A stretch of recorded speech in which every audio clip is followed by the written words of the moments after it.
Hello,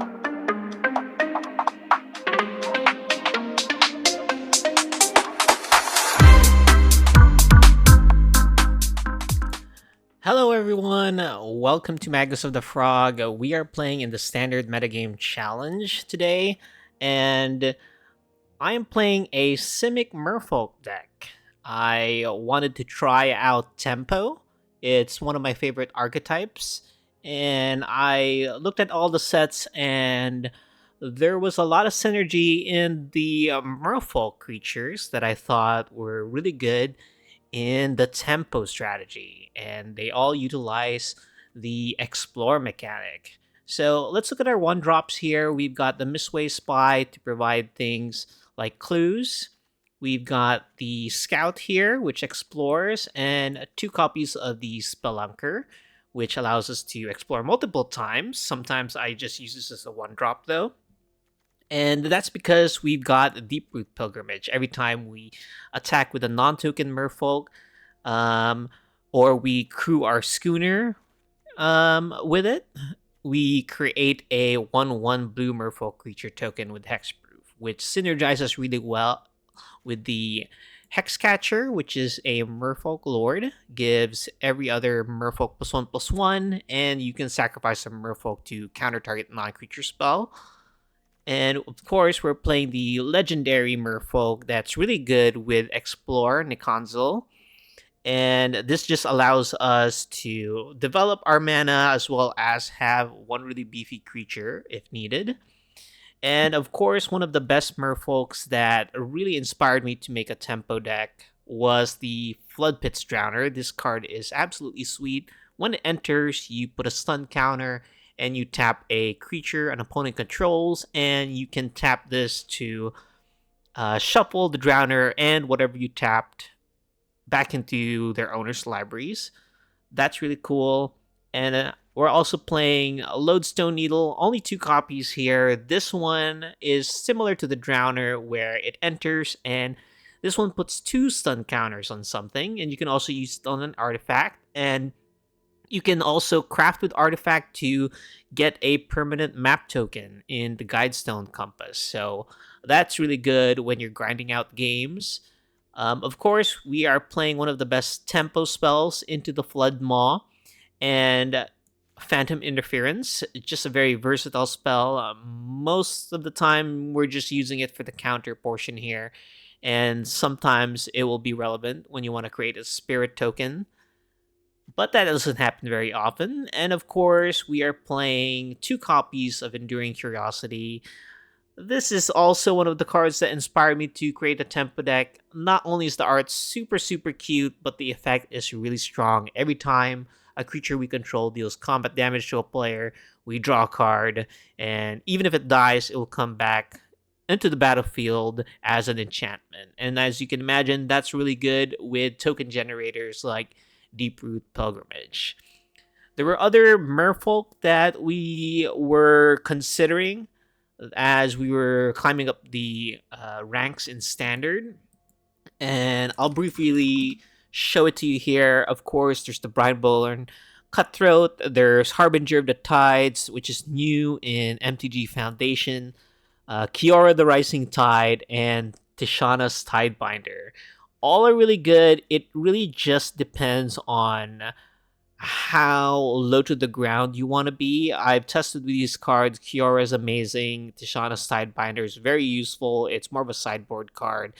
And Harbinger of the Tides, although definitely a good tempo card, I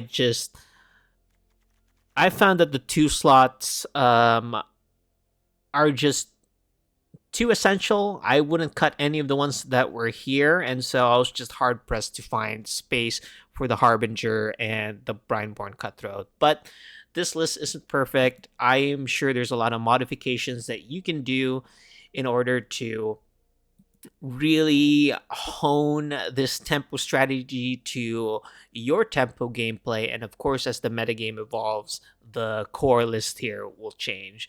And then briefly, the sideboard. This is also a work in progress, but we've got Haywire Mites. This is to deal with problematic enchantments or artifacts, non-creature ones. such as the sagas that you'll see that people like to level up. Soul Guide Lantern is my choice of Graveyard Hate. There's also Ghost Vacuum if you wanted. There's the new Planeswalker, Kaito, Cunning Infiltrator. This is really good, I find, in mid range matchups. This can let you draw cards, it can let you get through with a big creature such as Nikonzel, or it can just keep generating a 2/1 Blue Ninja token every turn. And sometimes, once you go too crazy with the Deep Root Pilgrimage, you'll probably be able to use the emblem, ultimate the Planeswalker, and get an emblem that creates even more ninja tokens. We've got Shore Up as a sort of like dive down alternative here. It gives hexproof. I like it because it untaps it and gives +1 power. And this is really good against the black base removal that you see, and I'm sure you've seen in your games. We've also got Unable to Scream. This is just to deal with really problematic creatures that I don't necessarily want to return to their hand. So this is really a good one. There's also stuff like Witness Protection, but I like this one because it gives 0 power. And Aetherize, this is just a pet card of mine. I really like this kind of effect. It's, a lot of people don't expect it when you're playing in standard, and can really turn the tides against a lot of go wide strategies like the tokens deck. So it's in this deck, but be mindful that, like I said earlier, this is not a perfect list, but it did do really well for me in the standard metagame challenge. Check out the games. We're going 7 rounds, and we have some really, really difficult decisions to make. Tempo is just very difficult to play, and I think a player that is just way better than me and way smarter than me can really pilot this type of deck to even greater success. So let's check out the rounds. Thank you so much for tuning in. Okay, we are on the play here. This looks like a keepable hand. Let's keep it.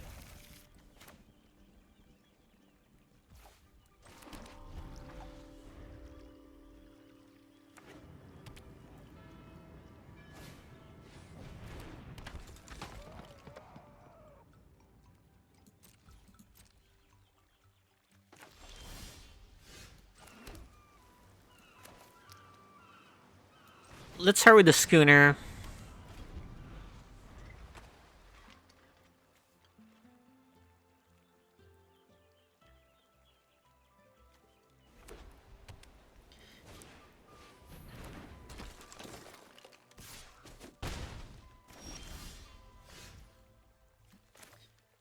Let's get some explore triggers going.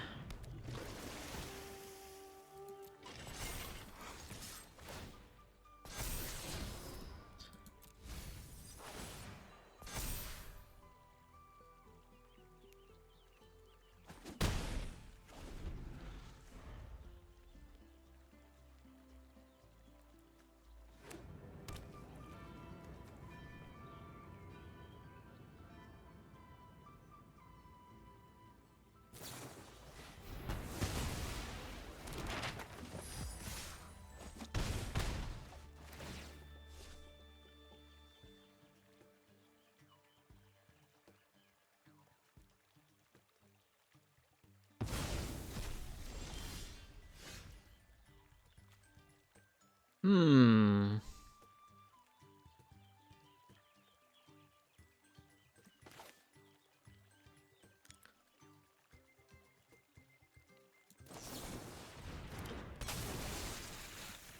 Let's play this. We really need to get some lands here. So we're gonna explore. That's not a land.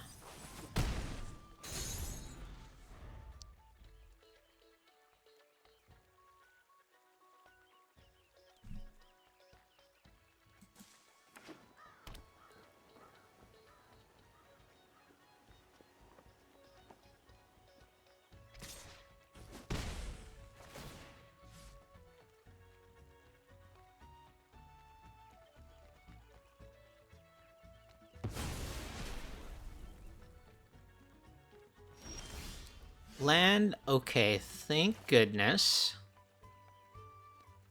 If that's the case, I think what we'll do is we'll play the Deep Root Pilgrimage, and then we'll go exploring with our schooner here, and hopefully we can tap the Drowner. Looks like we'll be able to, just to get a token.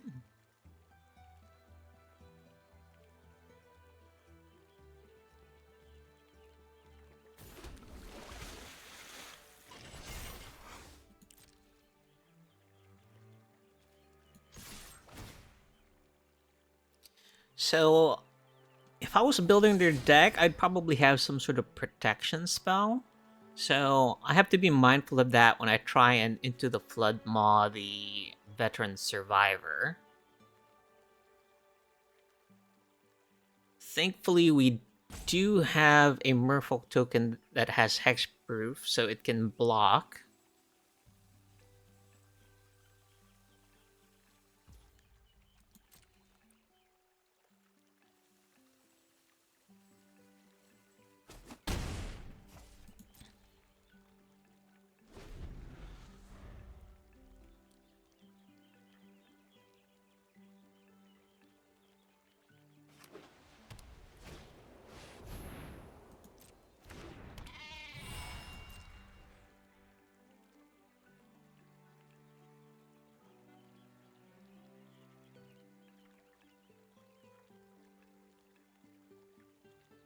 Are they gonna attack into my 1/1?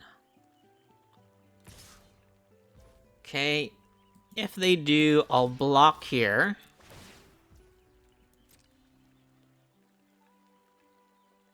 Are they gonna exile it? They will.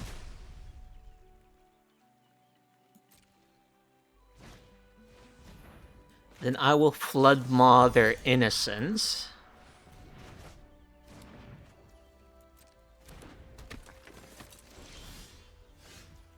Okay. We'll play Cavern of Souls, the Hexcatcher here.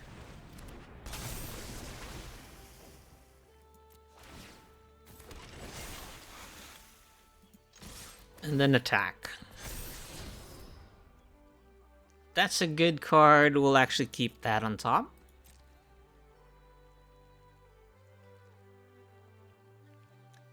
So the cool thing with the vehicle that we have and Deep Root Pilgrimage, the end of their turn or any time really, we can.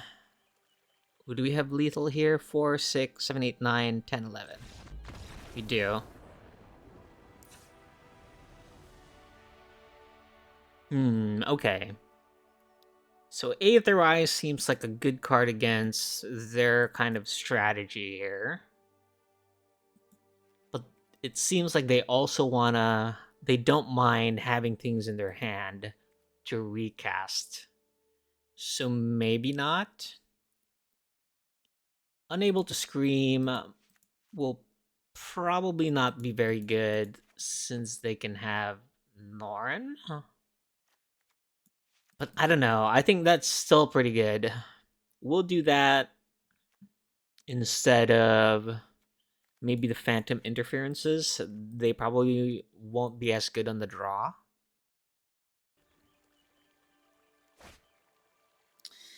Ooh, unfortunately, no lands here, so this is a mulligan. This also is going to be a mulligan. We're unfortunately going to be going down to 5. Our opponent mulliganed 1 so far. Yikes. Okay, well, we have to keep this, I think. So, let's put back the Enduring Curiosity and one of the Drowners.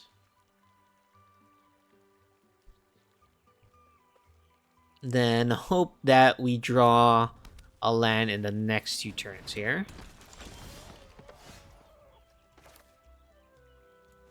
I think we have to kind of just play this out so that we can block and use our mana.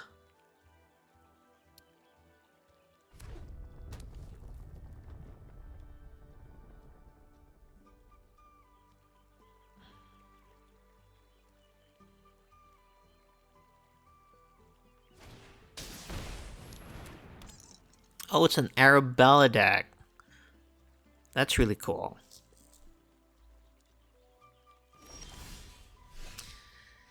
Yikes, we didn't get there with a land. That's really unfortunate. I think if we don't get a land next turn, we're just gonna concede.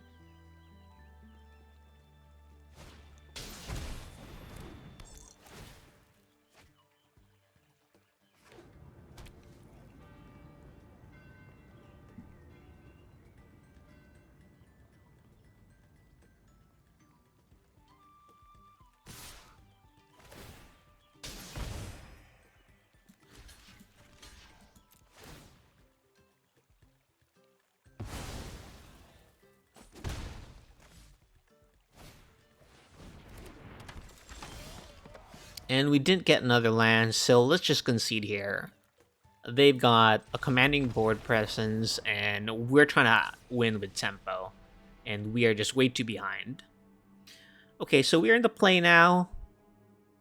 Given that they're an Arabella deck, is Aetherize good? I think it's probably better than the Curiosities. We'll have to see. Maybe Kaito would be better since it's cheaper.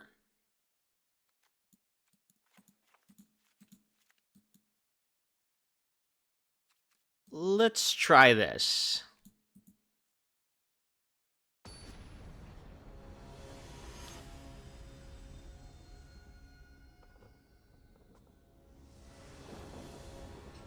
Okay, we'll be in the play. Thank goodness we got some lands here. We'll start with the Mistway Spy and then maybe a Deeproot Pilgrimage. Our opponent mulligans once.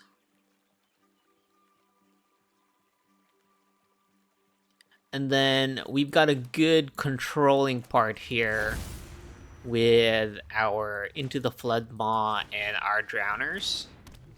So this is a good tempo hand so far. Let's just see if we can get the Pilgrimage online. Okay, it looks like we're able to get the Pilgrimage down and safely attack.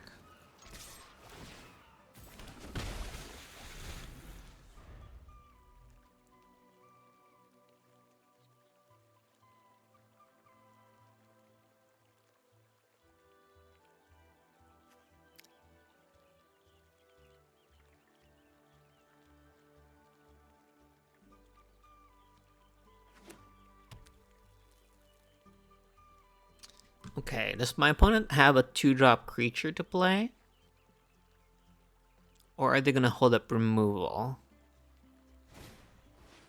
Okay, we got Norin. With Norin, I think we attack here. Make another token. And we're actually just gonna hold up a couple of options here.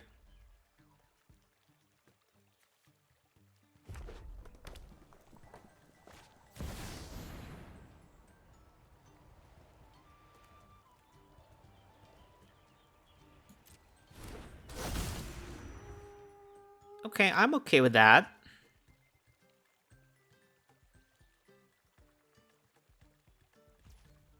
We'll take this time to flash in a Drowner. Get the creature that can block. And I think we just play the Hex Catcher here and get in for some damage. We've got a pretty good board, and we got some options. If we draw a land next turn, we can do Drowner, Needle, or Drowner or Needle plus...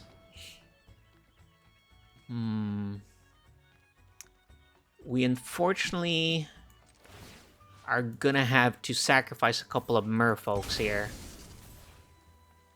Then lose our Hex Catcher.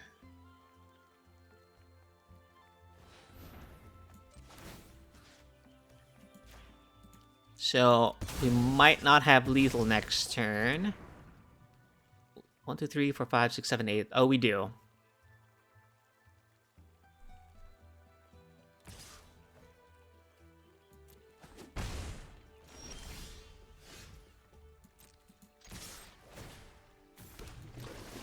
Okay, good games.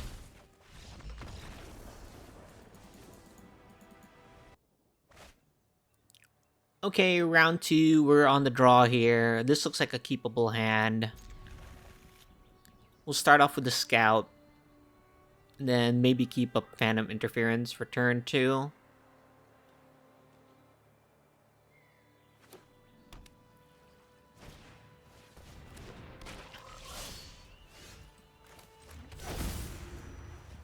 Merfolk versus Frog, Rabbits, Raccoons, or Squirrels.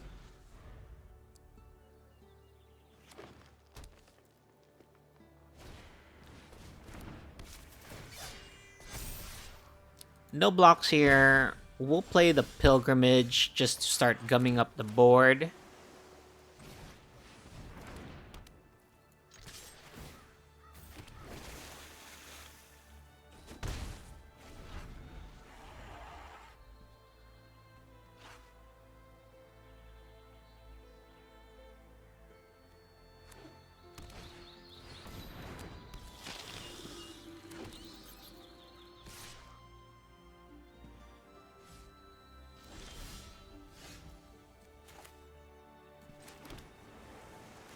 Okay, I think we will...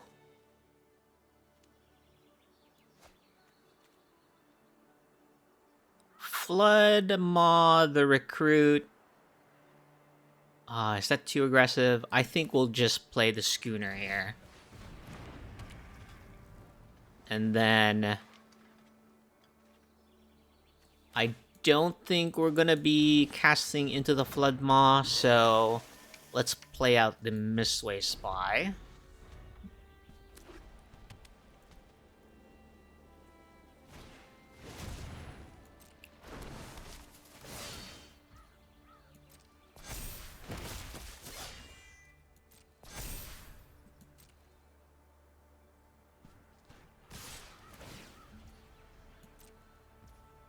Okay, this is a very scary attack, so...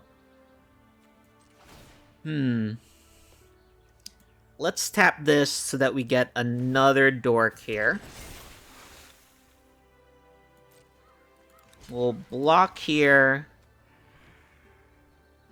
We'll block here. Then we'll block here. 3 blockers. And then we'll tap this guy that's about to die anyway, just to make another Dork.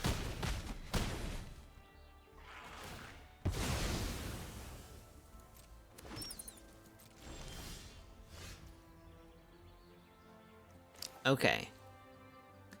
Yavimaya Coast. We're gonna do some exploring.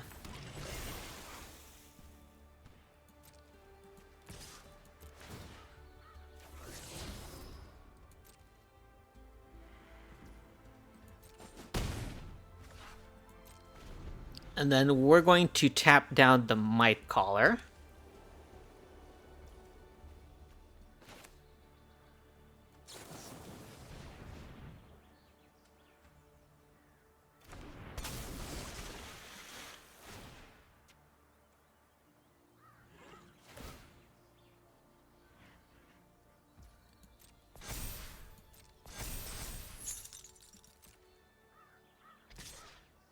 And then Flood Maw the Bat.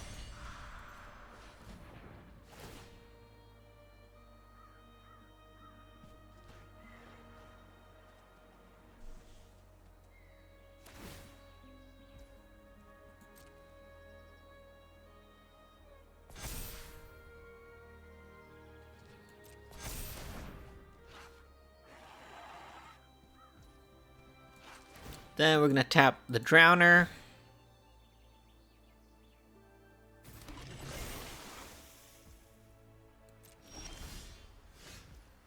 And we got a crazy turn here.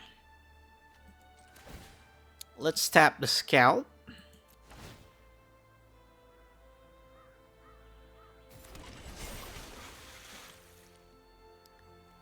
Let's swing with everybody here.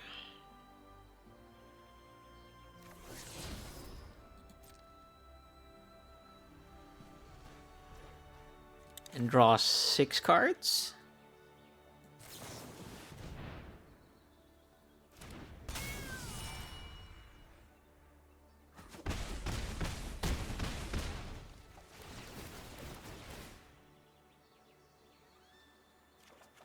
Hopefully get an untapped land for this Flood Maw. Wonderful. We'll end the turn there. Discarding the Botanical Sanctums.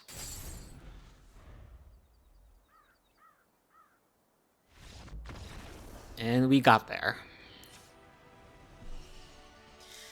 Okay, so Aetherize seems like a good thing against their deck. Unable to Scream. Maybe. I think they're going to be bringing in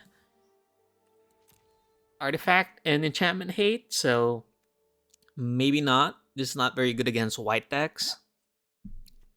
So Aetherize, they probably have something like Get Lost. And so the Phantom Interferences are just not very good against being on the draw. So let's try a Kaito. Just a one of.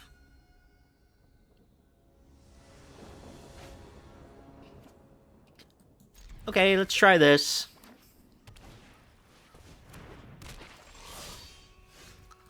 We'll start off with the Sanctum and pass the turn.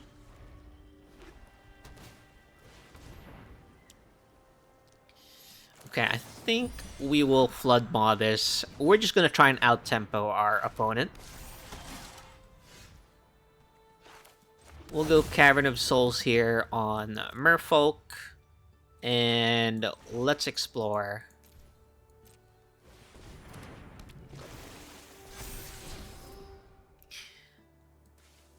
Let's put that on the graveyard. I don't think that's going to be very impactful. We're looking for our higher costed cards. Are they going to play the Valley Mightcaller again, plus another creature?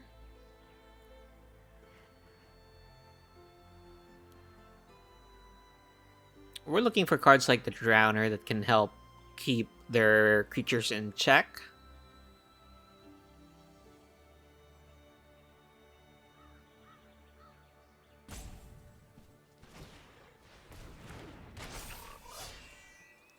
Okay, there goes a Mightcaller. We're not blocking that.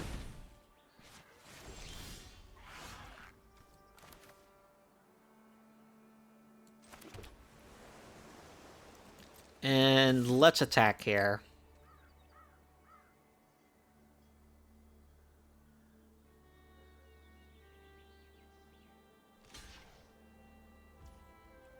Fortunately for our opponent, we got the Lord here.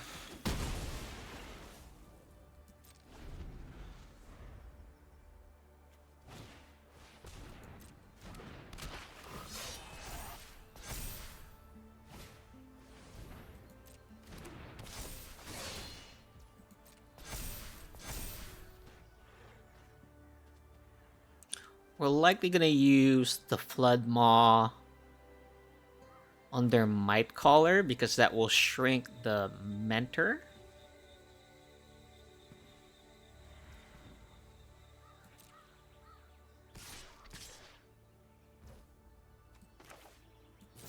And they're not able to recast it.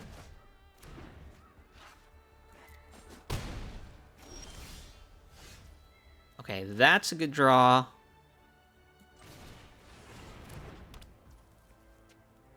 We're gonna use this on the Might Caller. And then we're gonna attack with the Spelunker and start getting some dudes to gum up the board.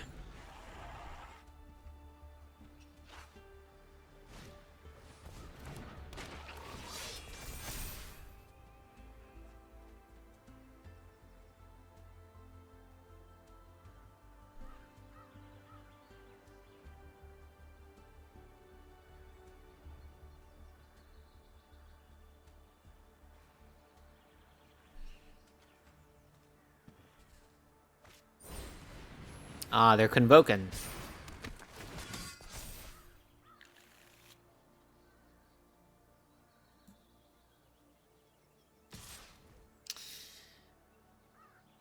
I think it's worth trading here.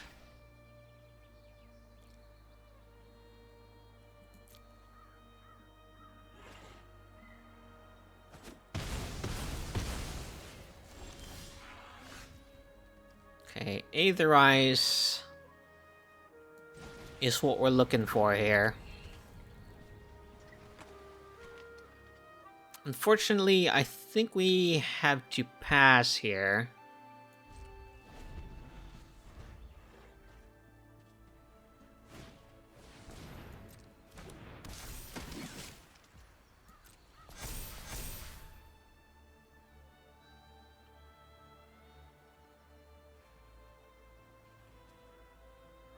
We can make some tokens while we crew our boat. Ah, okay. Our opponent's just trying to gum up the board. That should buy us some time then.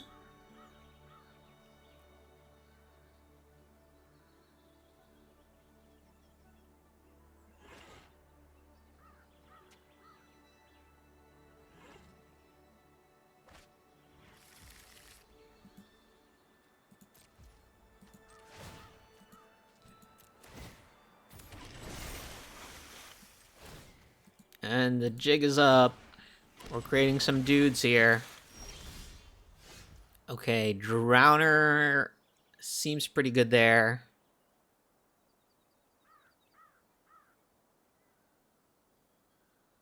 This is still a big yikes, though. Okay, we're gonna pass here. We're gonna tap down their mentor.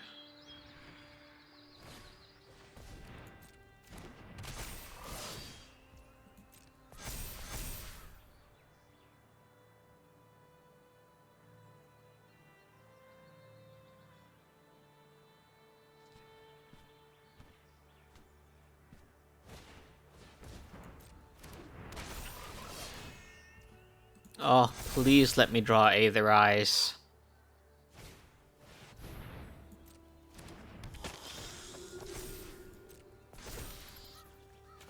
Okay, so we're gonna Drowner the mentor here.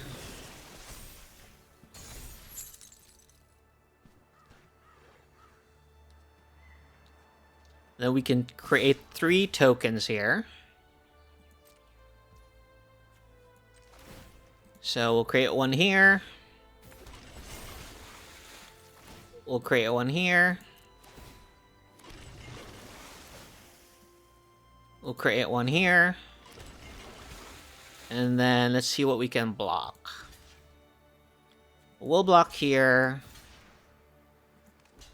Block here. 1, 2, 3. Block there. Gotta just get our trample creatures. We'll be taking 8. That's a lot of damage still.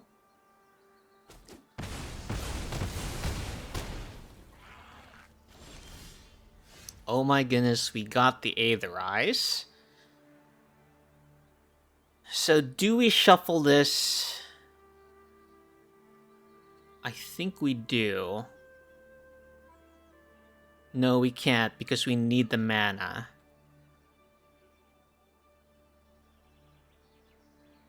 Okay. I think we just pass here.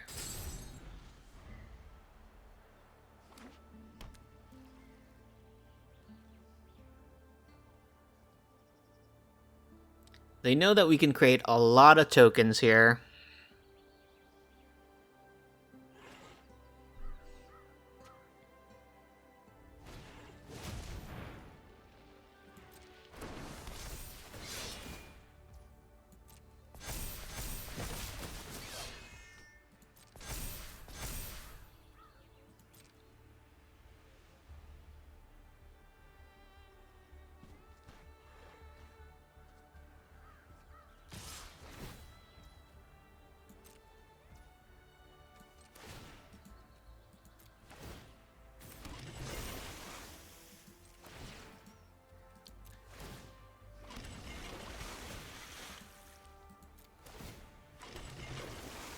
And then we're just gonna cast Aetherize.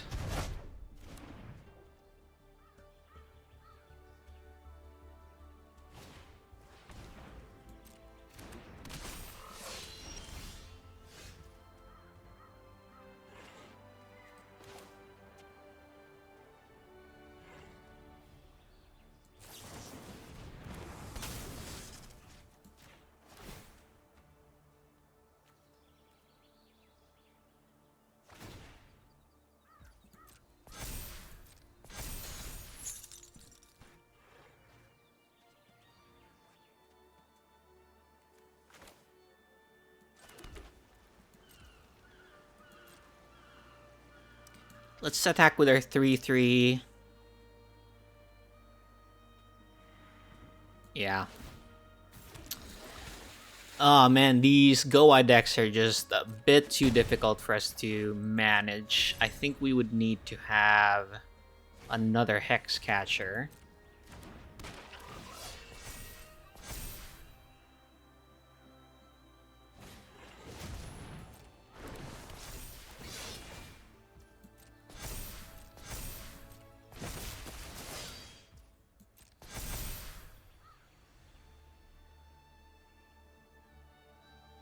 So we can make 2 more tokens. They can attack with their 6/6. Huh. We're gonna see what we can do and possibly get lethal next turn.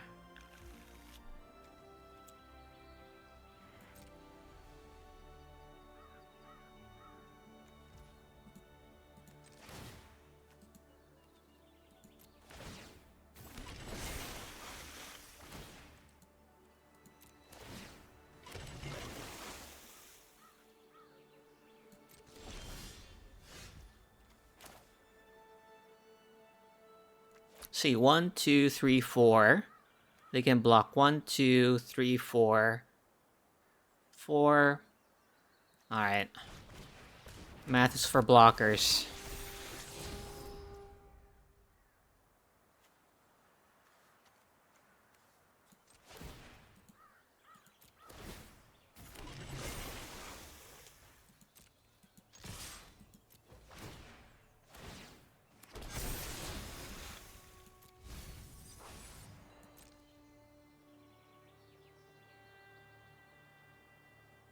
So 1, 2, 3, 4. They'll be taking 11.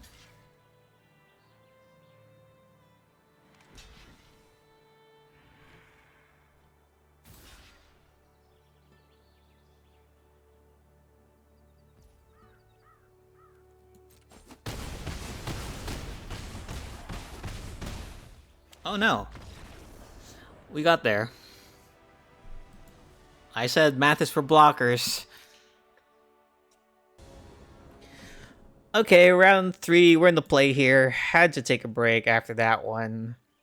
My head started hurting.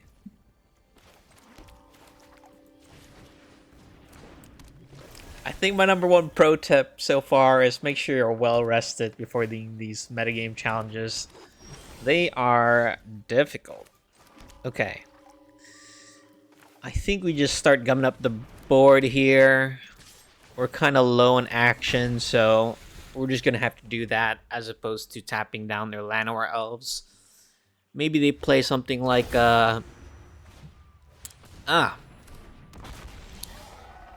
That's okay. Yeah, let's just tap that down.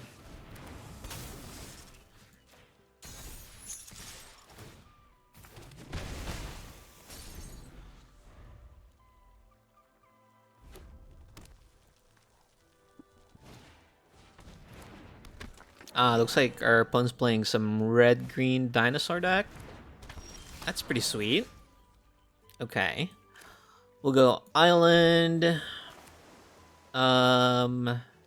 Nikonzel. We're gonna attack here. And then if they block, we have the Hex Catcher to pump our team.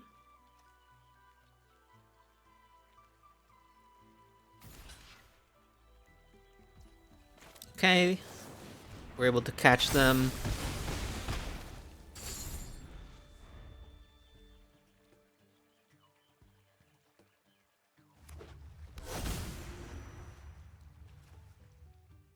Six mana.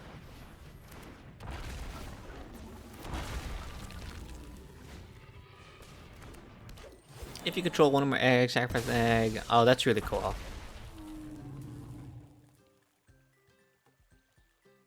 So far they don't have any reach creatures, so I think I attack with Nikonzil as well.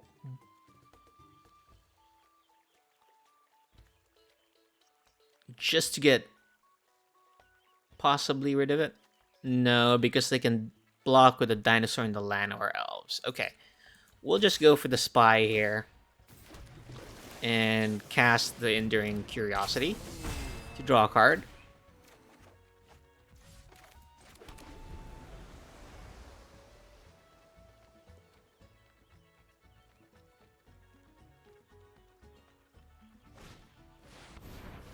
Ooh.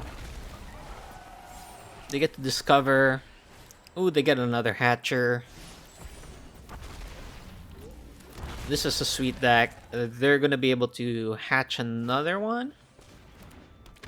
And they'll be attacking for a lot of damage here.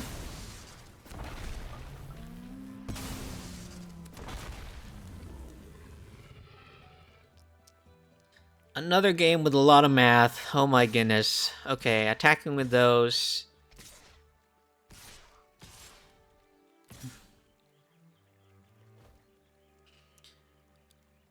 What is good to kill here? So, I don't mind if my Enduring Curiosity is killed.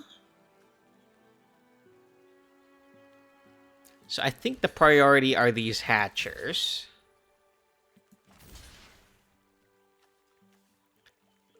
Then we can get a free block here. This is 6, 13 plus 6. Yikes. Do we just kill the Trampler? I think we need to keep our Lord.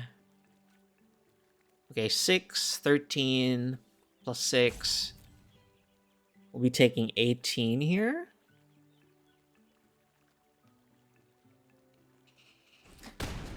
I guess I don't really need to kill the Hatchers. Okay. They have one Trampler. All of these are lethal.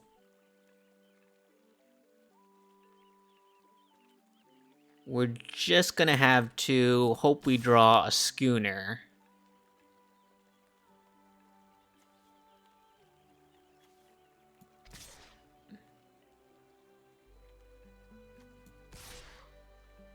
If we draw 1, 2, 3, 4, 5, 6, 7, 8.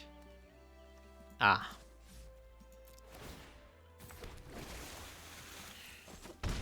Schooner? Not a Schooner. Okay. That's unfortunately game. Let's concede, go to the next game. Okay, dinosaurs. Probably unable to scream is good here, and the Aetherize. We'll cut the Phantom Interferences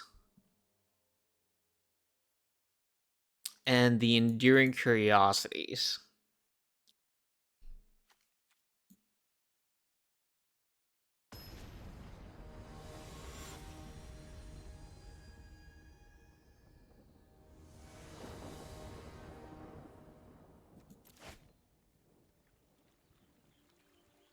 I think this is worth keeping.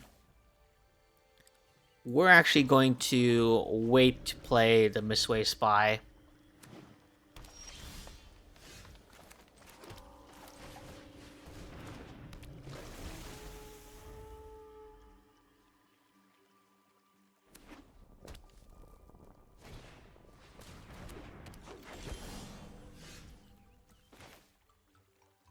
Okay, if this is the case, do we flood maw the elves or do we flood maw a dinosaur? I think probably the dinosaur.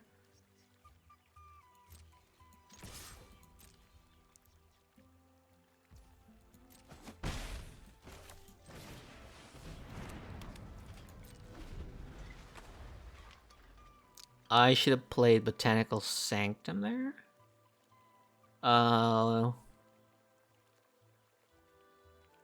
Unless I just did.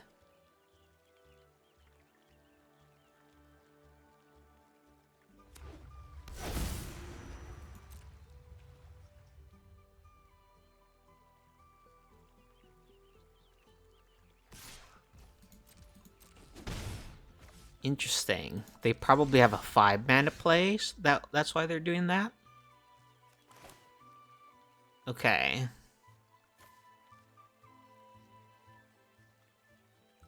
We'll start with this.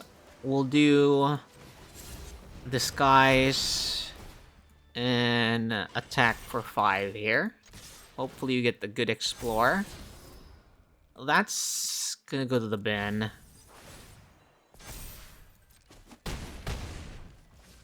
And we'll end the turn here, keeping up into the Flood Maw.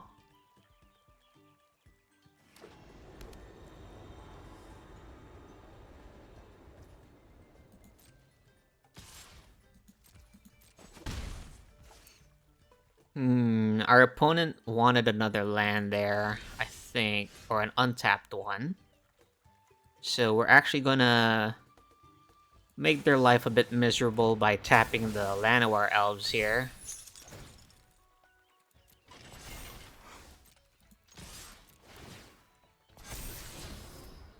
That's okay to keep.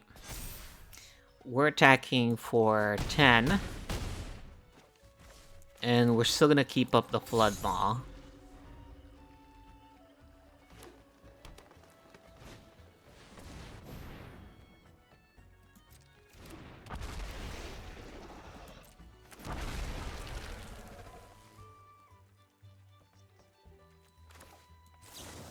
Yeah, we're gonna return that.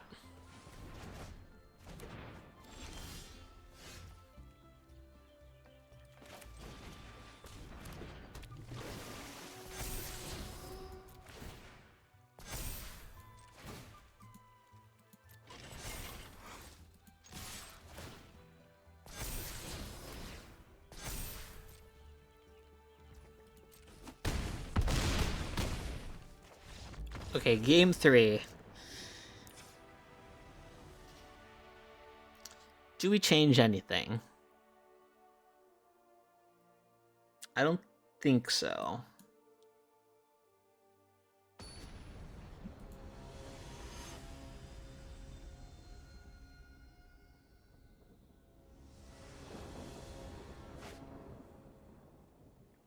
Okay, this is an unfortunate hand.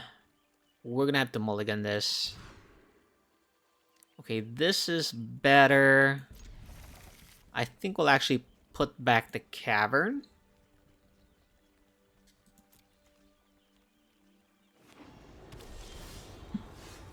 That was a good draw.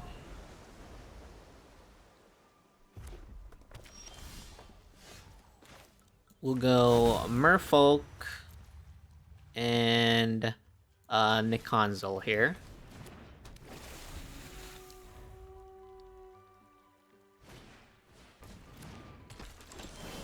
Okay. Given that our opponent is lacking some land here, we're probably going to into the Flood Maw their Lorekeeper here. Because they need to use their green mana to recast it.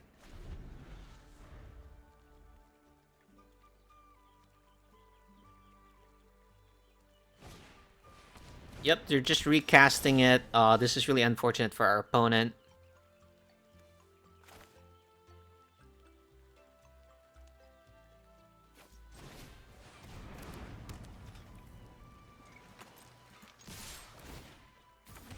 And I think we just run back the same play. It's a pretty devastating tempo play here. And we'll save the unable to screams for their dinosaurs.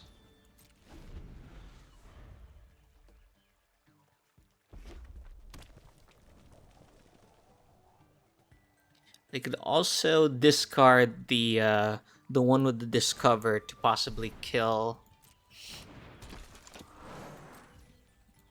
our Nikonzil. Okay, let's explore first, see what we could possibly be having next turn. Okay, so we'll put Botanical Sanctum.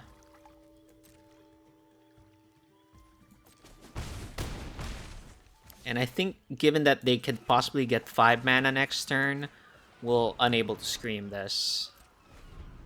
And our opponent's just really behind right now.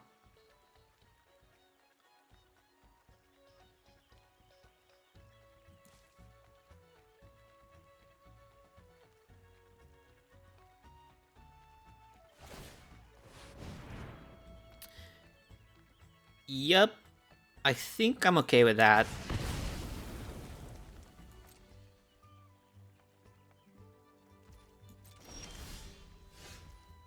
Okay, it's unfortunate that we didn't get a Explorer trigger here that put a +1/+1 counter on it. But it is what it is.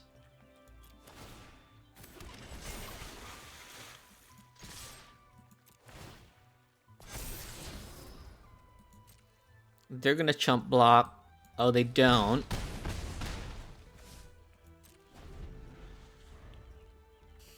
Okay. Do they have a board wipe? Ah, they don't. And unfortunately for my opponent, I think that's game. So we'll just be playing this.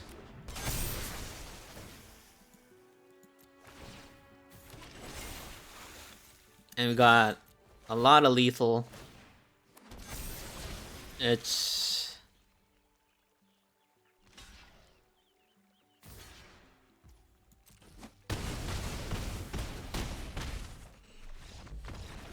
Alright, we just out-tempoed our opponent. On to the next one. Okay, round 4 here. We're gonna be in the play. This looks like a keepable hand. We already got 3 wins so far, so I believe that means we made back our entry fee, which is a pretty cool thing to see from the event side of things. It's kind of just incentivizing players to play a lot of Magic and keep going as much as they can, and you're rewarded for having really good decks, and you're punished for taking a loss. So you're kind of just incentivized to brew a lot. Okay, we've got blue-white here.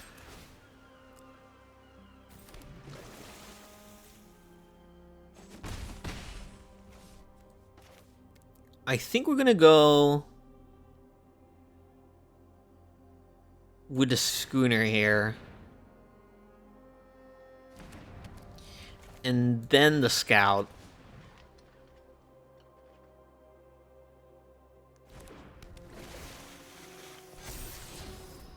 We're gonna bin that. I don't think that's gonna be very good. Yeah.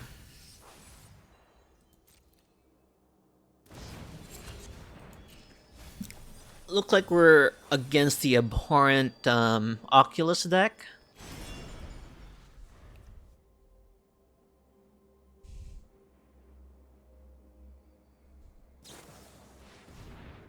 Okay. We're gonna make a token at the end of their turn using our boat, tapping our scout. Ah, okay. They found the abhorrent Oculus. Do they have the reanimation spell? It's possible they have Into the Flood Maw here. So this is a risky thing to put our schooner through. Okay. They did not get there.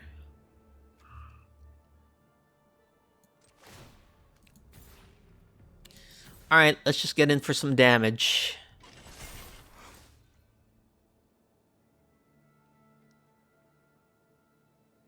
Are they gonna flood Maw or Deeproot Pilgrimage?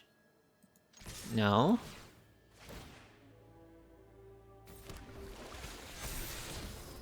That is a great draw. And we're just gonna pass here, keeping up the Drowner and the Flood Maw. Okay. So against their deck, do we put in Soul Guide Lanterns? They're gonna be reanimating their Abhorrent Oculus, so I think that's good to do on the draw. And then Unable to Scream is interesting because they are a white deck, so they'll be able to deal with it. Okay. Since we're in the draw, we're gonna get rid of the Phantom Interferences. And maybe this is a good time to put in Kaito instead of the Enduring Curiosities.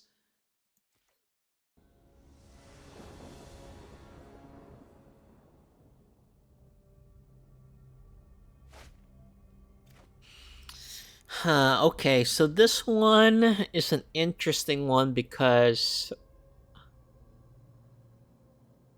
we have a lot of tap their stuff down. So maybe it's worth it.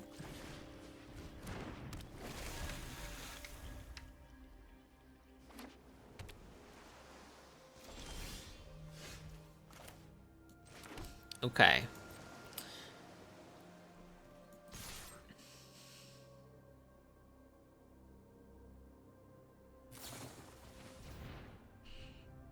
Okay, interesting. If that's the case, I'll just go with this guy.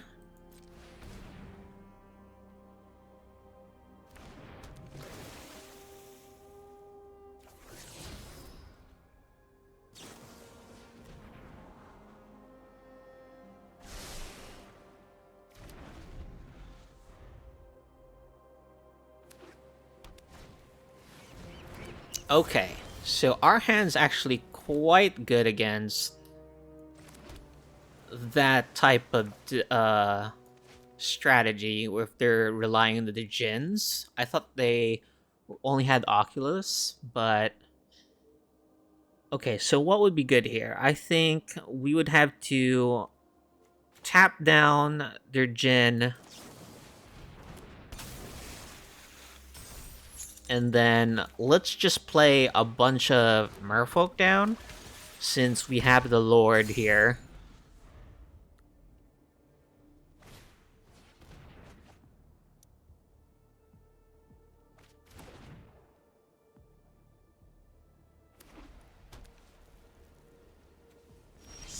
Okay.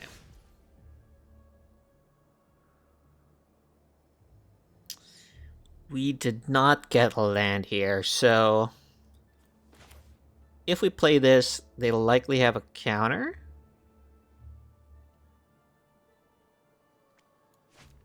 Okay.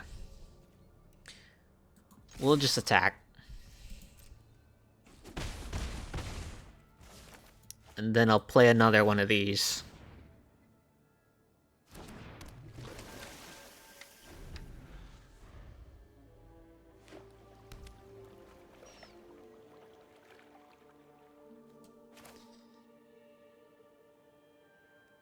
Okay. Let's see if this works. We're just trying to outtempo our opponent here. Interesting that they gave us the ability to recast that. Oh, I see. They're just trying to get rid of stuff here. Okay. Let's start off with the Soul Guide Lantern. Looks like that resolved quite nicely. Let's get rid of one of their cards here. And then let's just play the Deep Root Pilgrimage and start getting some dorks.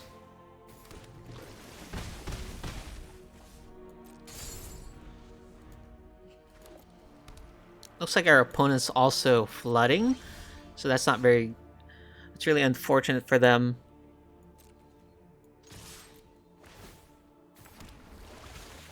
Let's cast this.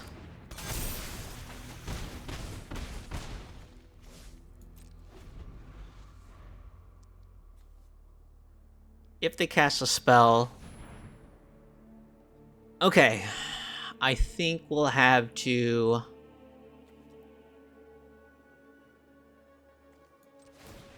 just counter this a bunch. We're gonna be losing a bunch of Merfolk here.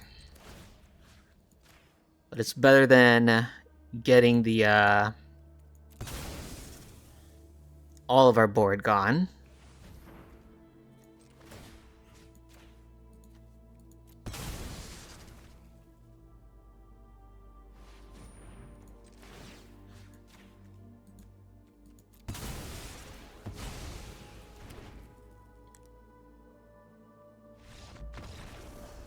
Yep, and we would have had lethal, I think.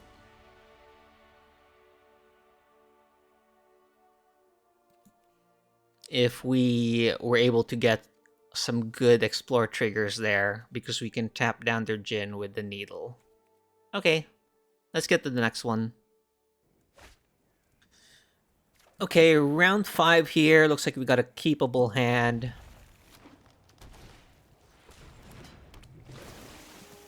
Let's say hello to our fellow Merfolk gamer. Looks like they're playing Delirium.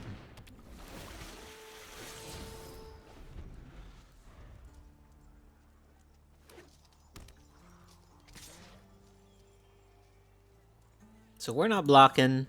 Looks like they have some sort of instant.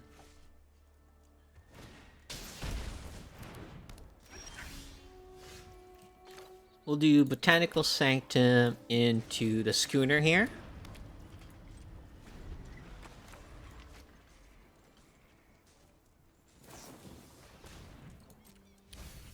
What does this get? Oh, that's really cool. Yeah, they're going hard on the Delirium, it seems. Do they have...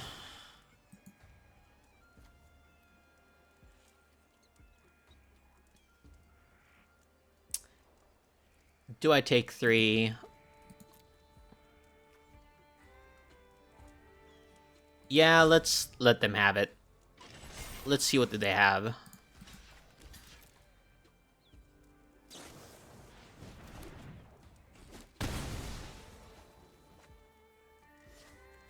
That's a cool card.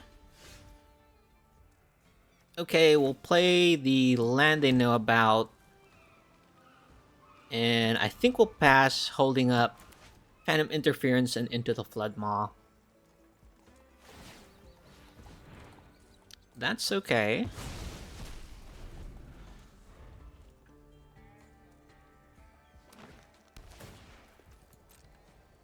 So, is Soul Guide Lantern good against the Delirium deck?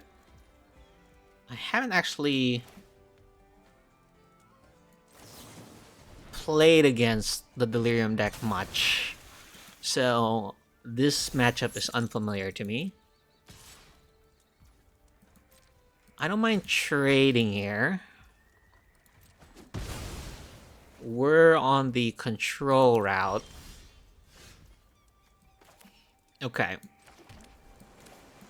So we do this for 1 so we can keep up our spells here. Drowner is great.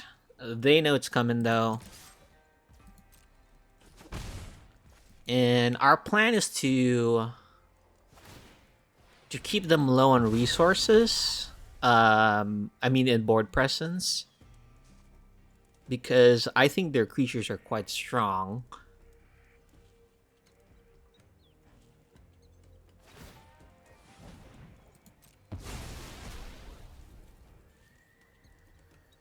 Oh, I see. So they have to exile it, um, so that it can get the bonus. I thought it was just Delirium by itself. Okay.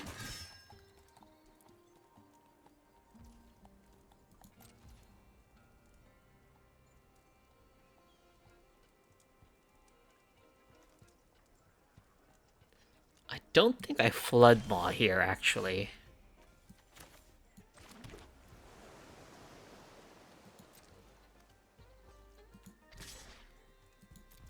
We'll attack.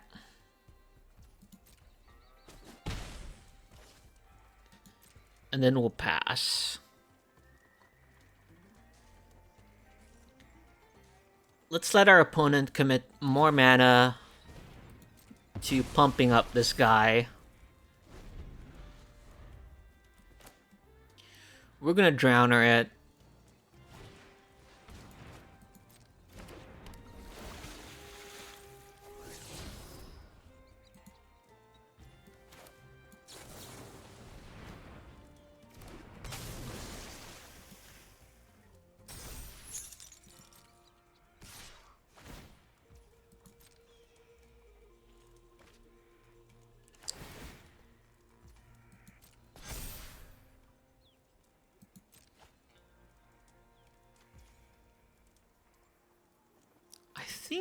I think we have to trade here.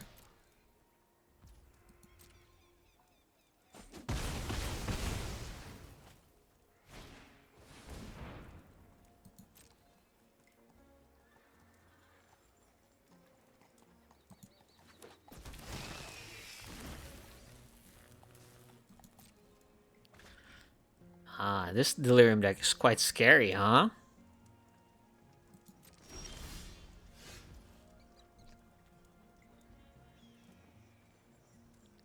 Alright, I think we'll just pass here, see if we can surprise them with the Hex Catcher.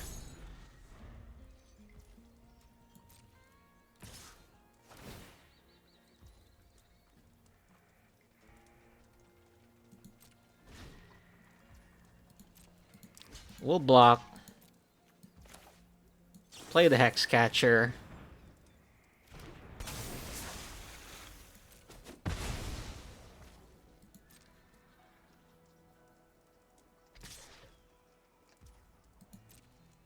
And we'll take the 1 damage.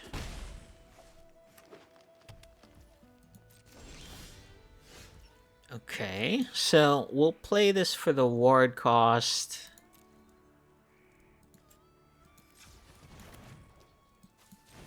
I mean, the disguise cost, excuse me. We'll attack with the Spelunker.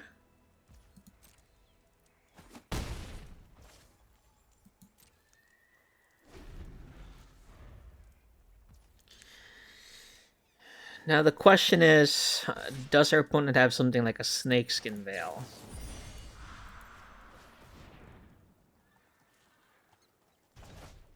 Nope.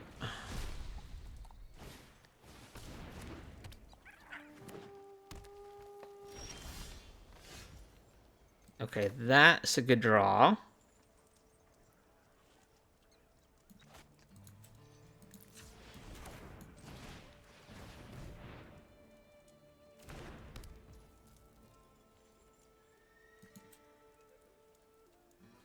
Do we turn this face up?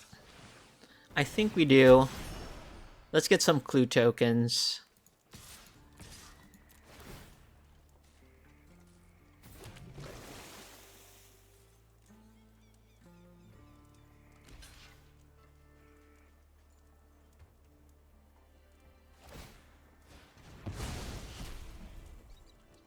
Ah, I forgot they could do that.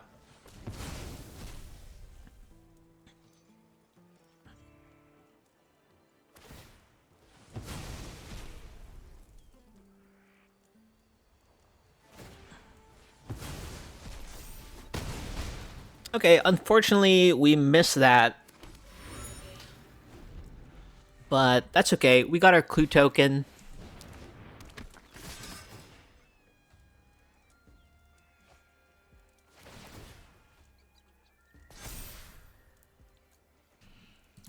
We'll trade here.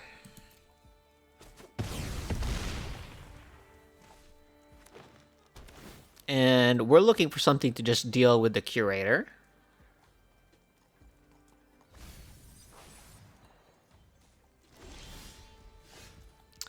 That's a good card. Hopefully we'll draw something.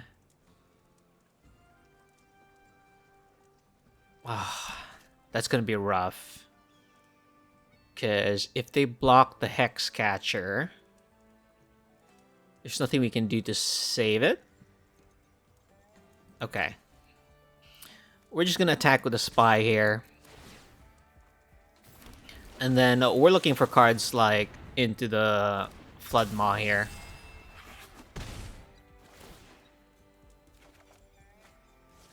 That's a good card.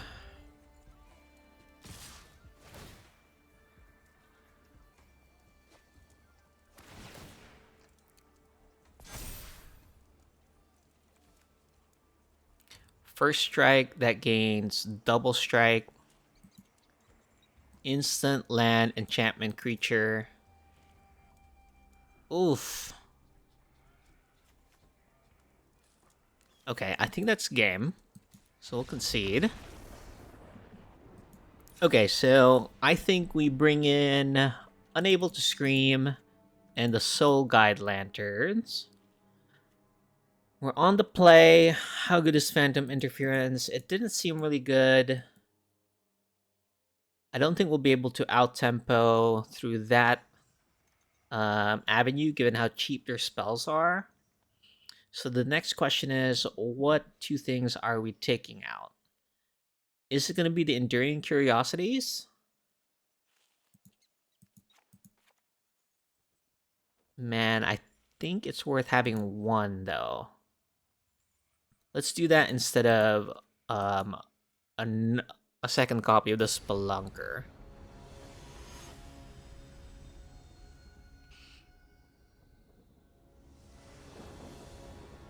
Okay. That was a pretty scary thing from our opponent there. So is it better to go the Spy or the Scout here, given that we have Nikanzel? I think we're still gonna go with the Scout.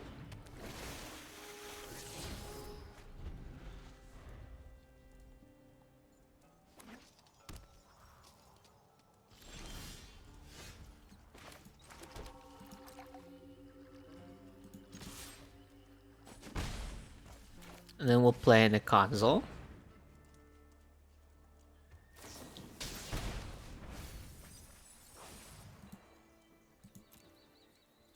The Delirium deck looks really cool. I like decks that have a lot of synergy, and Delirium kind of rewards you for playing a lot of synergy.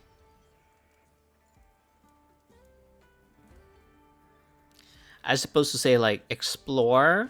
We're obviously using a lot of Explore cards here, but Explore is good by itself, but Delirium, once you got a really good synergy going on, you can really do a lot of stuff with it. Okay, so with this one, let's get Merfolk. We'll do the Schooner here. And we'll also do the Spy.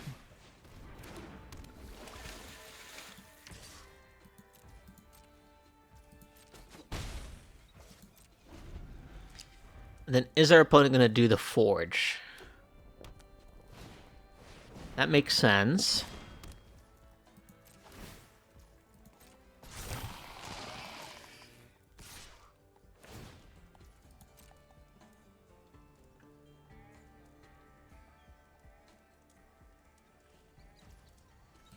So that's okay. We'll block with our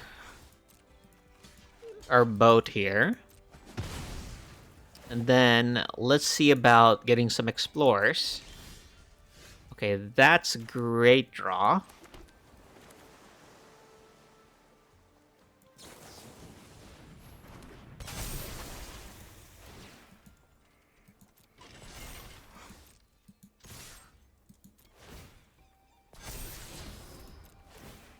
And that's an even more... Okay, how much are they taking? Okay, they're gonna trade. You have them down to 9. And I doubt they have sweepers, so we're just gonna keep playing more merfolks here.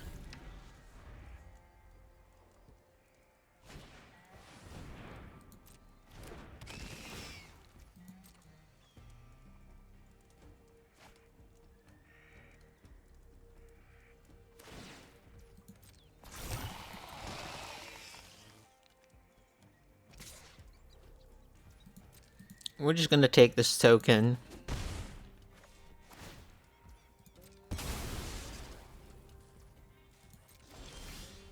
Okay. Let's start off with the pilgrimage. We're gonna crew using our hex catcher.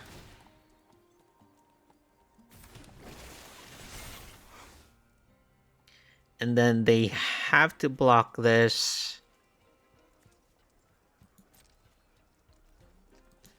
I guess they don't necessarily have to block it. It depends what we explore with.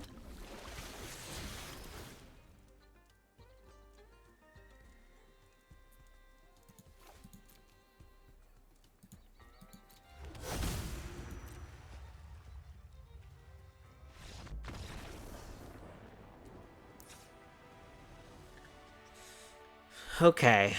Is Haywire Might good? They've got Forge, but I don't know if that's worth putting in Haywire Might. I think we do cut down on the Curiosity, though. And let's bring in an Aetherize.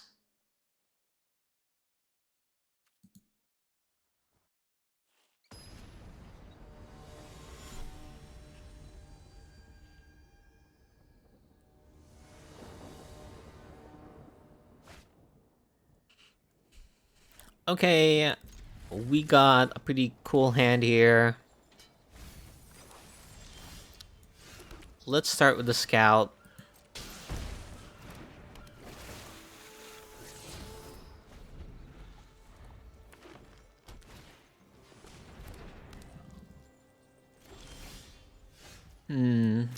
I think we just start with this, because this can't block, right? Well, unless they have something. Okay. They could still possibly block here. Once they mill with the Seed of Hope, yep. And they are able to.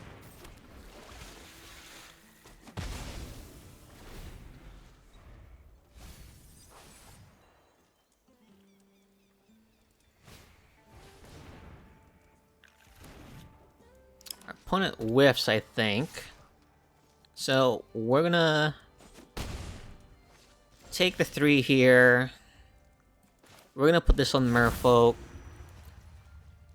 And we're gonna play the boat and play this defensively.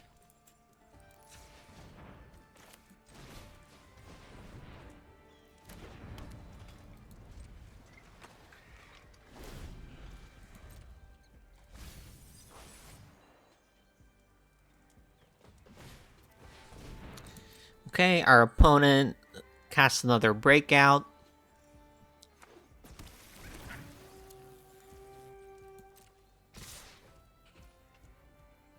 Interesting, interesting.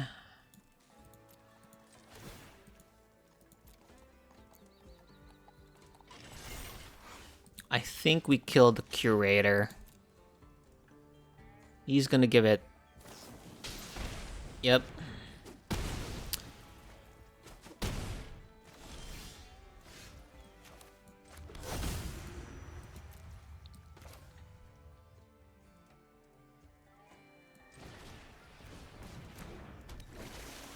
And I guess we just pass here.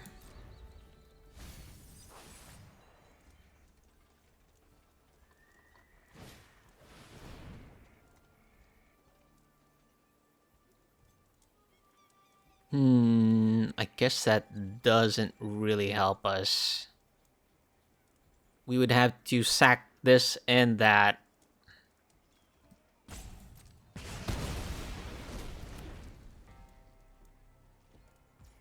We'll be taking 6 here.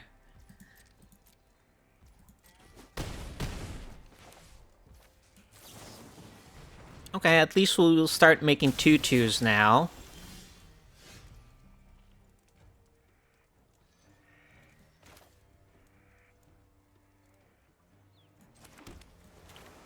We'll do Explore for 4.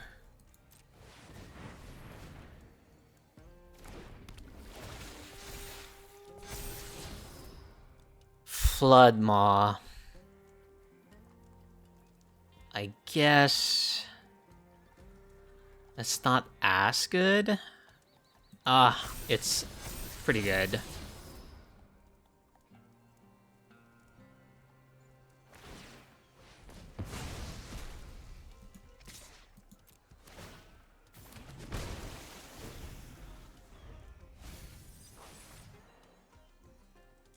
So they can make a 7/7.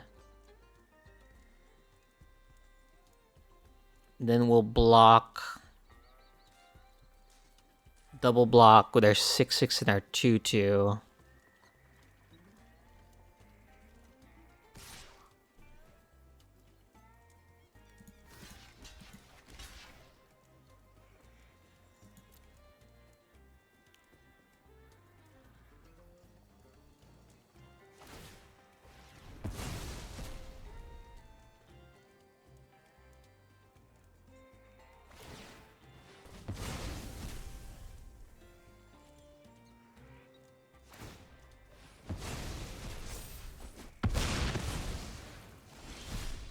Okay.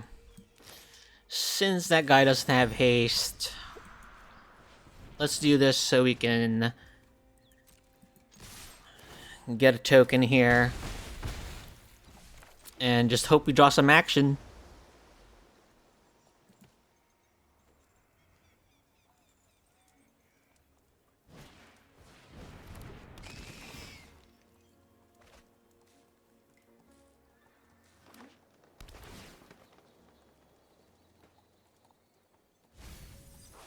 Soul Guide Lantern, please. Okay, that's not too bad.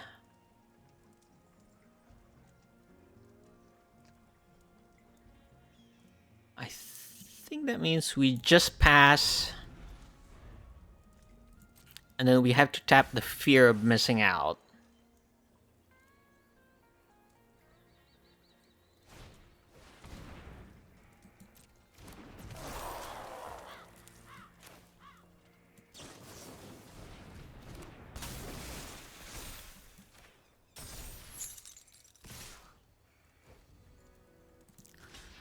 So we'll block here. If they give double strike, that's gonna be very painful.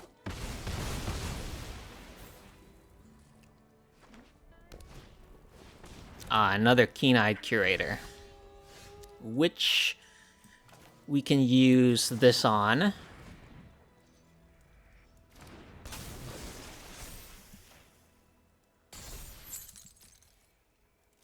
And we're doing that just because we gotta keep pumping out these tokens, and hopefully we have lethal next turn if they don't draw any blockers or removal.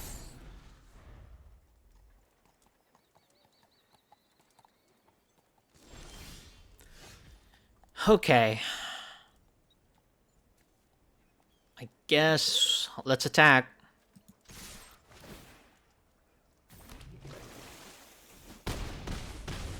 Okay, wow, we got there. The Delirium deck is quite strong, huh?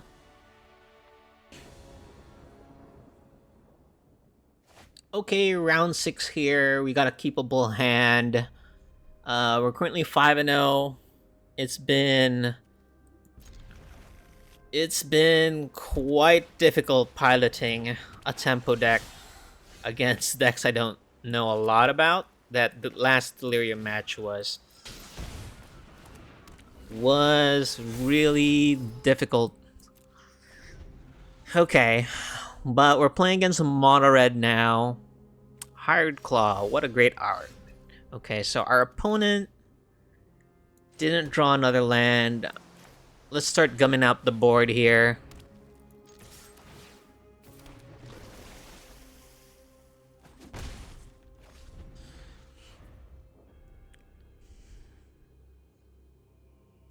No second land. Our opponent is super behind now. No blocks. Wow, okay. We'll go Merfolk. We'll go Scout. And then the Schooner. I don't think we want that. Because I wouldn't mind another land here. So we can play our Enduring Curiosity.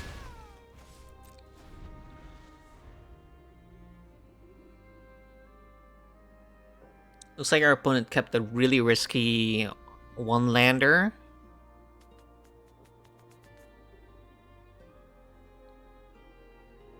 End of turn, we can use the boat to tap the Scout by crewing it and get another token. But yeah, unfortunately for our opponent, they misstepped there. Okay, against Mono Red, on the draw, these Phantom Interferences aren't very good. We can do Unable to Scream or Shore Up. It depends on what kind of removal package or pump package they have. I think I'll go with the Unable to Scream first.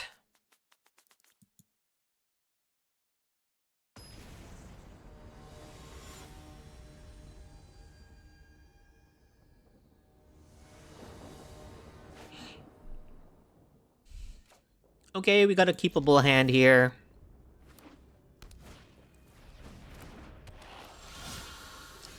Let's hope we are able to get a Explore trigger here for a +1/+1 counter. That's a good card to keep. Okay. They are attacking.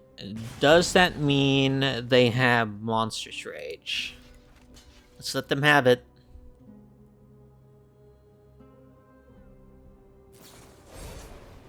Okay. That's no problem. We're gonna keep their cards in check with stuff like the Drowner.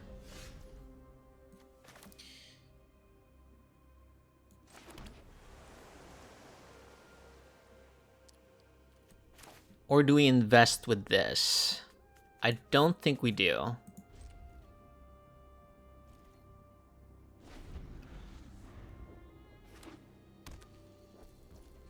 Let's just go with our tempo game plan here.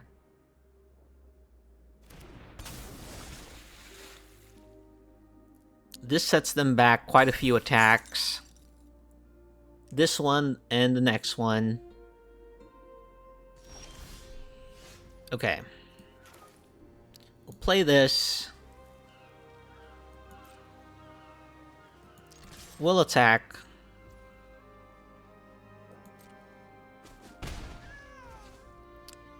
I am tempted to just play the Spy here and keep up the Hexcatcher. Because I feel like they have burn spells, like Lightning Strike or something.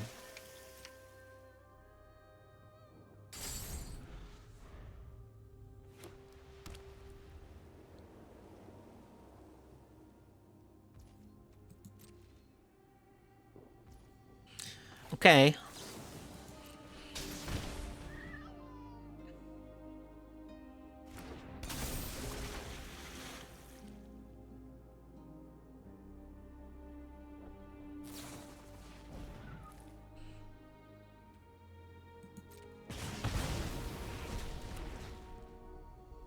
Torch the tower, huh? So next turn, we can console plus Spelunker on 1.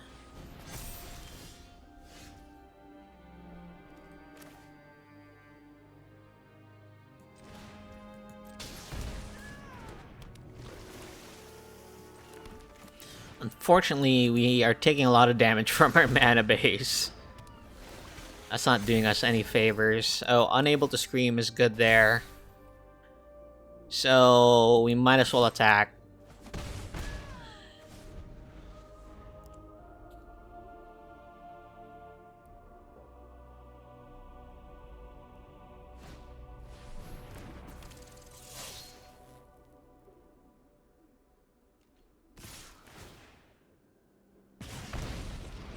Okay, unable to... Let's see. Boros Charm gives something double strike. Okay, let's just block like this.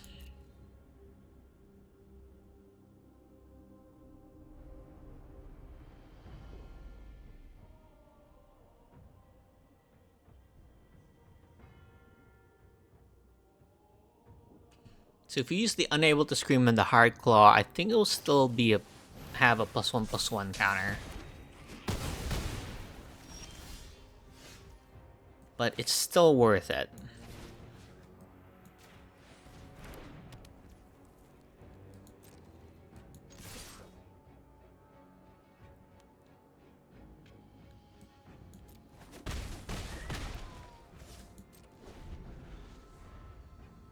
It does lose the trample.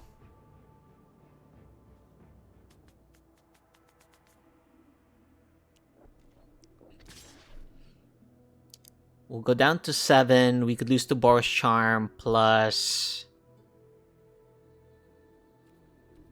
unattack. Yeah, we're just gonna let them have it. Do they have the burn? Unfortunately, took quite a lot of damage from our mana base. And yes, looks like they had double Boros Charm. So that was going to be difficult to navigate regardless. Now that we're into play, the unable to scream I don't think is as good as, say, something like a shore up. But let's go... This is where the Phantom Interferences actually get better, so I think we'll go with that instead.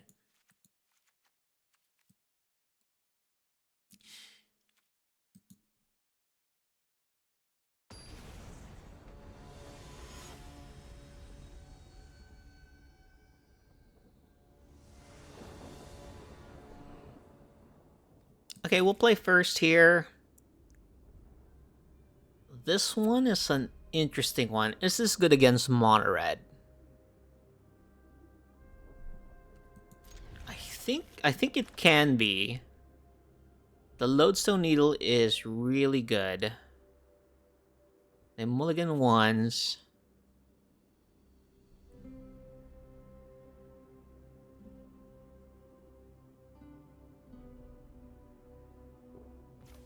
Okay, we'll do Botanical Sanctum and pass.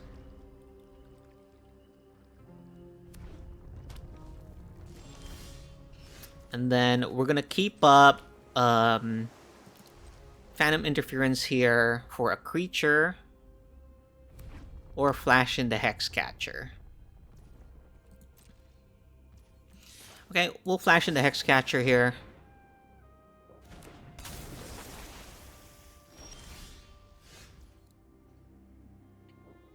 And do I play a Deep-Root Pilgrimage? If I do, they are likely just going to burn my Hexcatcher. But I think that's probably better than just hoping to get something with Phantom Interference. Oh, it looks like we're able to get the token. So I think they're going to play a creature here.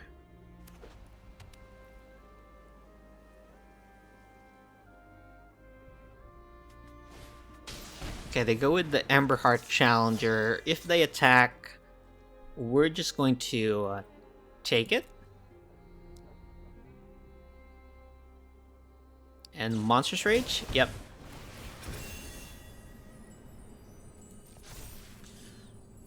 Okay. The question is, do I counter this just so that they don't get the Trampler? I think we do. I should have blocked first then. That was poor sequencing on my part. Go Merfolk. I think we just do another Deep-Root Pilgrimage here because that gives us a lot of tokens to use with the Hexcatcher. And then we'll play the Mistway Spy here.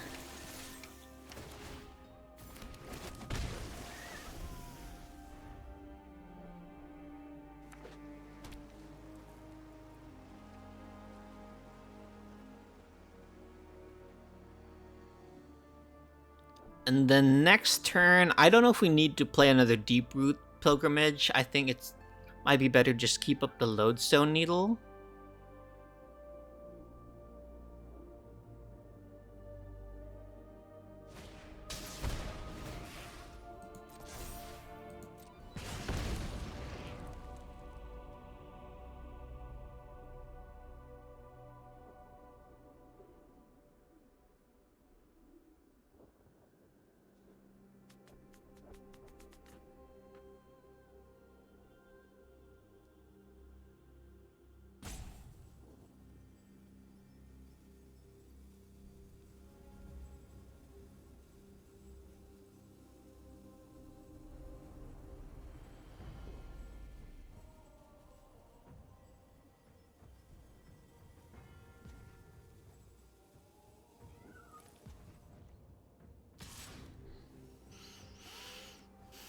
Okay, do we double block? I think we just single block. Monstrous Rage. Monstrous Rage saves them anyway.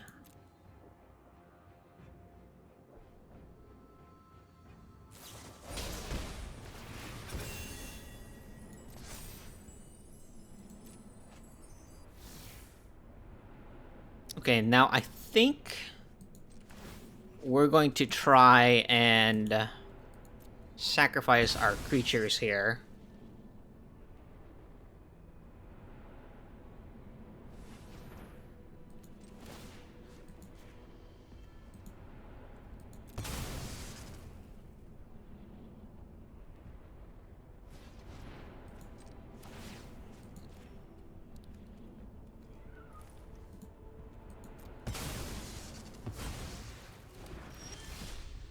Okay, land was a great draw there because we can do Deep-Root Pilgrimage, make 3 tokens, and then tap them down with the Lodestone Needle.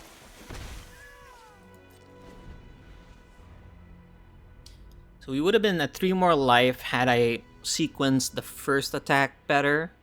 The first block, I mean.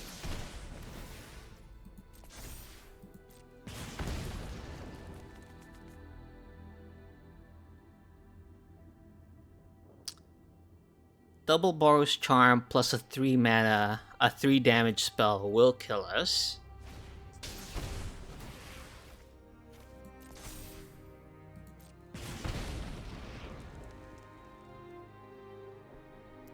If I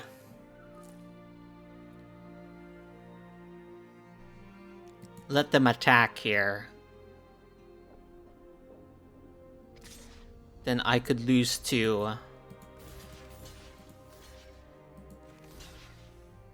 Boros Charm?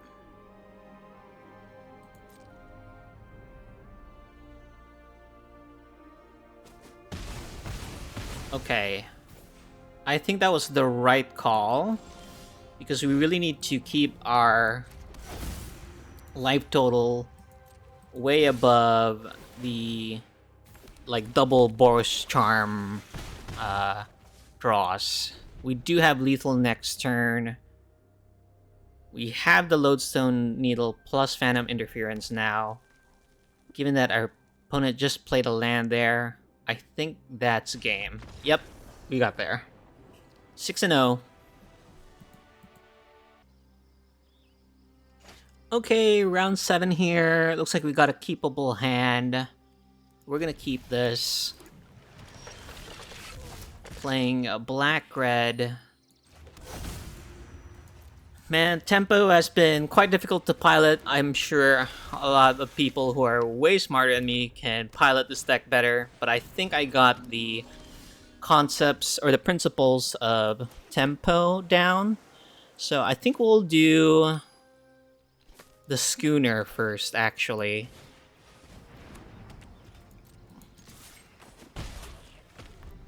Our opponent's playing some sort of Reanimator deck, I'm guessing. And Valgabot, that's scary.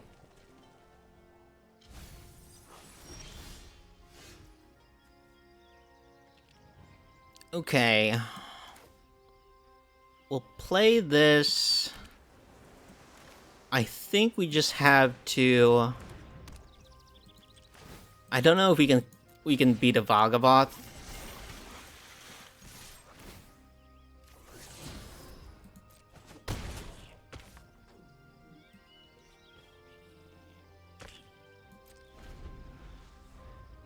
I mean, we could have flooded the treasure token, maybe? No. Okay. Italy. Zombify. Brotherhood and... each creature. Okay.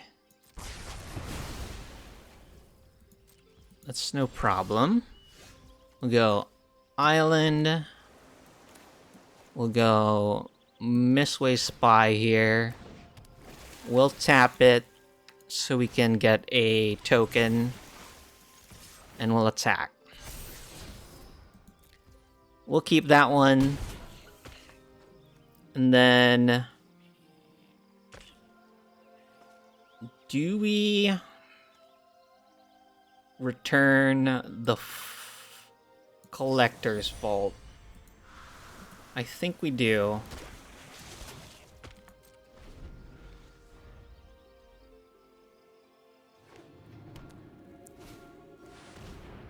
No, we Phantom Interference that.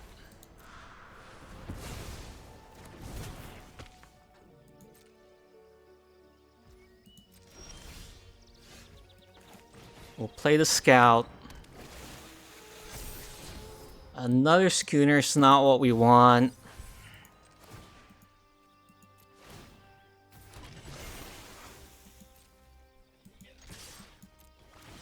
We're looking for one of the Lords.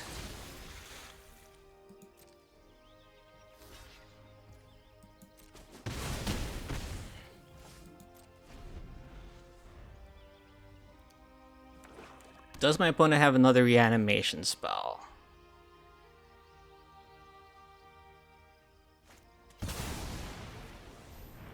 Yikes. Good thing we have Into the Floodmaw here.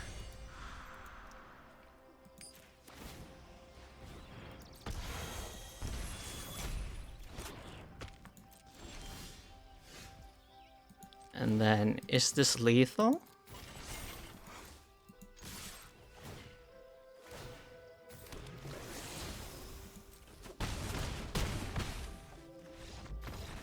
Okay, so we bring in the Soul Guide Lanterns. Unable to Scream.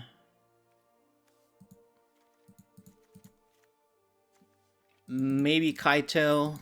Let's remove the Enduring Curiosities. Given that they have high costing spells, the Phantom Interference is still pretty good here, I think. Let's go down on the Lodestone Needles. Man, I'm not sure actually if Phantom Interference is good here.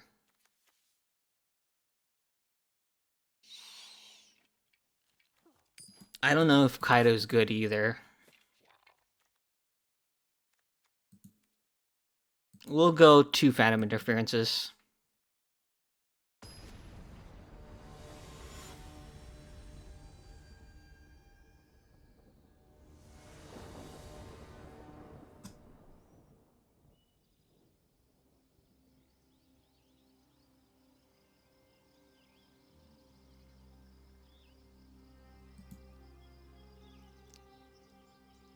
Okay, second game here.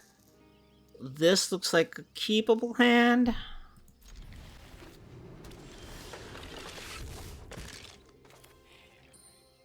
I think we'll actually go with the Spelunker here.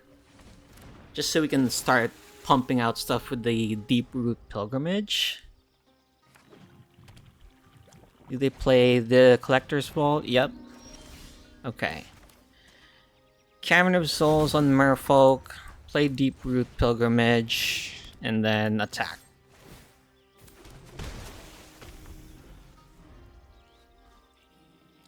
I'm hoping I can get another land here, just so I can play the Soul Guide Lantern.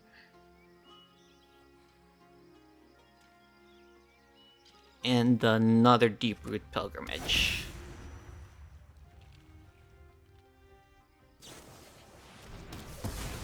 Okay, no problem. So, can they reanimate next turn? I don't think so. So, we'll go Deep Root Pilgrimage and the Scout.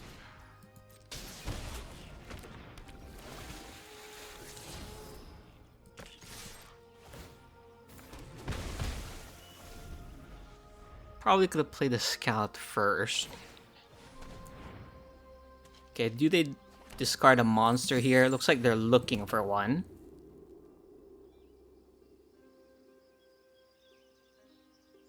Do they have Brotherhood's End? Okay. So land. Attack.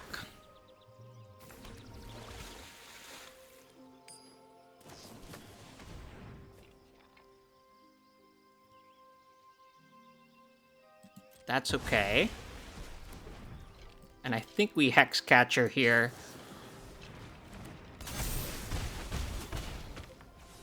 And just because we can, let's just play the Soul Guide Lantern.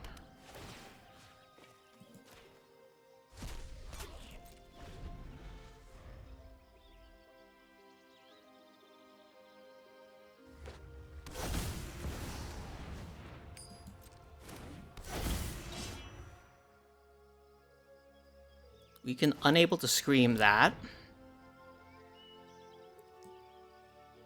That's okay.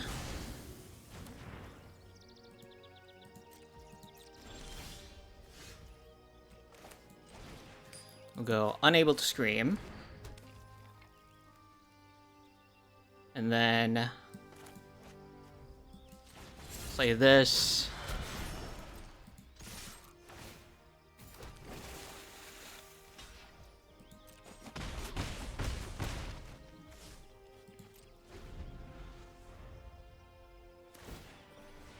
Okay, they draw and discard. If they have a sweeper, we can possibly get there with sacrificing. Oh my goodness, we got there. 7-0 with the Simic Merfolk deck.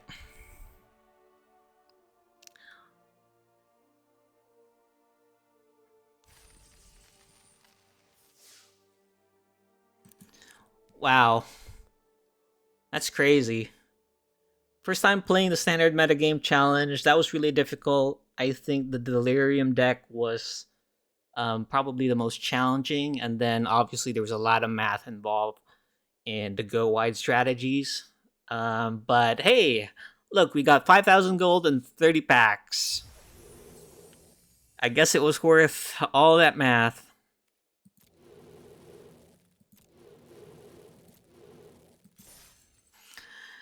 So let's look at the deck.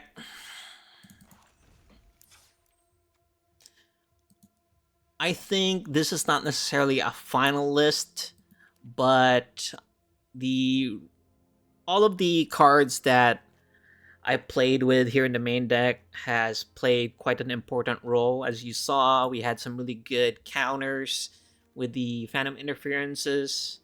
We had some really good Into the Flood Moss, and having the 1-drops is really good, especially in hands that we have Deep Root Pilgrimage.